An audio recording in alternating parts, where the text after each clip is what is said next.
الحمد لله وحده والصلاة والسلام على من لا نبي بعده.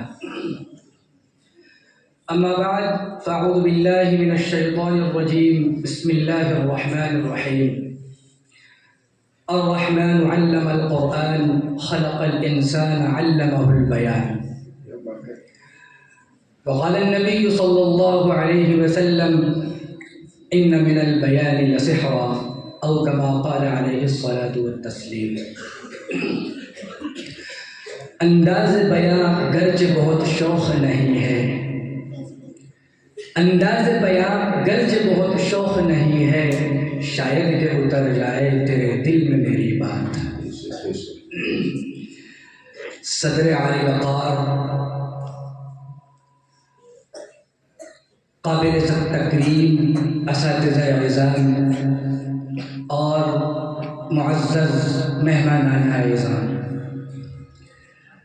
بالخصوص مدرسہ اعلیٰ کے نوش گفتگو لوگ، السلام علیکم ورحمۃ اللہ وبرکاتہ. اللہ رب العزت نے انسان کو بے شمار امتیازات اور خصوصیات سے نوازا ہے. انہی میں سے ایک خصوصیت اور ایک امتیاز تقریر و خطابت ہے. تقریر و خطابت یہ کوئی نئی چیز نہیں ہے، اس کا تعلق اللہ رب العزت کی ذات گرامی سے بھی ہے. اللہ نے قرآن میں انسانوں کو خطاب فرمایا ہے، یا ایھا الذین آمنوا ارکعوا واسجدوا واعبدوا. یا ایھا الذین آمنوا کئی جگہ ارشاد فرمایا ہے، اور اس کا تعلق وہیں تک محدود نہیں بلکہ انبیاء علیہم الصلاۃ والسلام کا خطابت ایک خاصہ رہا ہے. انبیاء نے بھی اپنے مقامات پر خطاب کیا ہے. اللہ کے نبی صلی اللہ علیہ وسلم کو اللہ رب العزت کا حکم فرمایا وَأَنذِرْ عَشِيرَتَكَ الْأَقْرَبِينَ. جب یہ آیت کریمہ نازل ہوئی تو اللہ کے نبی نے مکہ کے لوگوں کو سب پہاڑی پر جمع فرمایا اور یہ کہا کہ اگر میں تم سے یہ کہوں کہ اس پہاڑی کے پیچھے صبح ہوتے ہوتے دشمنوں کا لشکر آپ پر حملہ آور ہونے والا ہے تو آپ مجھ کو سچ مانیں گے؟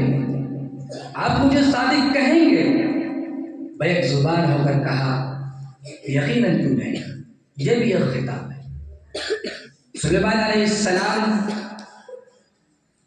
نے بھی اپنے لشکر اور اپنی قوم کو خطاب کیا. قال یا ایھا الملأ ایکم یأتینی بعرشها قبل ان یأتونی مسلمین.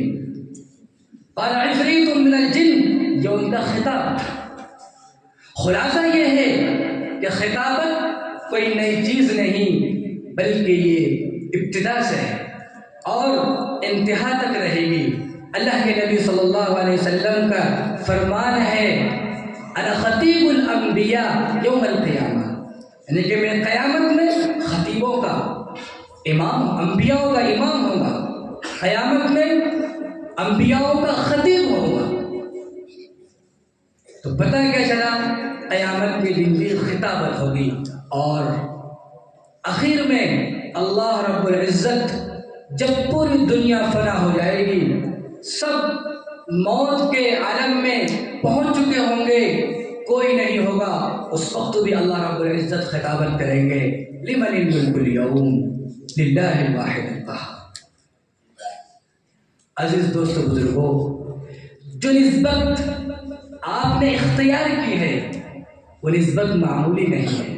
اس کا تعلق اللہ اور انبیاء سے ہے اور اسی وراثت میں نبی پاک صلی اللہ علیہ وسلم کی ولادت میں یہ ہم کو ملے. یقیناً آپ لوگوں نے خطابت کا بالکل کھلے دل کے ساتھ مظاہرہ کیا ہے. یہ بات یقینی ہے، نہ اس میں کوئی تکلف ہے اور نہ ہی کوئی تصنع ہے۔ یقیناً میں تو کہہ رہا ہوں کہ میرے ہاتھ تھرا رہے تھے کہ کس کو میں کون سا نمبر دوں۔ انداز کے آپ کے الگ نمبر، صحت کے الگ نمبر، یادداشت کے الگ نمبر، سبھی تو آپ میں موجود ہے۔ کس کا نقص بتاؤں، کس طرف رہنمائی کروں؟ بس شرط یہی ہے، بات یہی ہے کہ محنت کرتے رہو، آگے بڑھتے رہو۔ اور آخر میں ایک بات کہتا ہوں، آپ کے لیے بھی فخر کی بات ہے اور میرے لیے بھی فخر کی بات ہے۔ اللہ رب العزت نے ایم پی کے مدارس کے طلبہ کے اندر جو استعداد اور جو صلاحیت دی ہے، مجھے لگتا ہے کہ کہیں نہیں۔ حالیہ دنوں میں جامعہ عقل ہوا کے ناظم اعلیٰ حضرت مولانا حذیفہ صاحب دامت برکاتہم العالیہ کا میں لفظ استعمال کر رہا ہوں، جب آل ایم پی مسابقہ ہو گیا، اس کے بعد میں آل ایم پی کے تاثرات پیش کیے گئے اور پورے ہندوستان کے مدارس کے تاثرات پیش کیے، تو انہوں نے برجستہ یہ کہا کہ سب سے اعلیٰ کردار داخلی مسابقے میں ایم پی کے مدارس کا رہا ہے یقیناً۔ اور حالیہ جو آل انڈیا مسابقہ ہوا، اس میں 2 طلبہ ایم پی کے ہی اول اور دوم نمبر لے کر آئے، آپ لوگ اس کو جانتے ہیں۔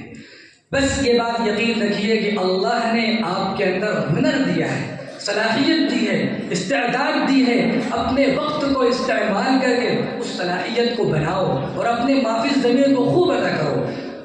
علم کا کوئی سا بھی میدان ہو، تقریر و خطابت کا میدان ہو، نعت کا میدان ہو، تفسیر کا میدان ہو، نحو صرف کا میدان ہو، ہر میدان میں ہمیں کھن کھناتے ہوئے سکے کی طرح اترنا ہے، اس طریقے سے محنت کرنا ہے۔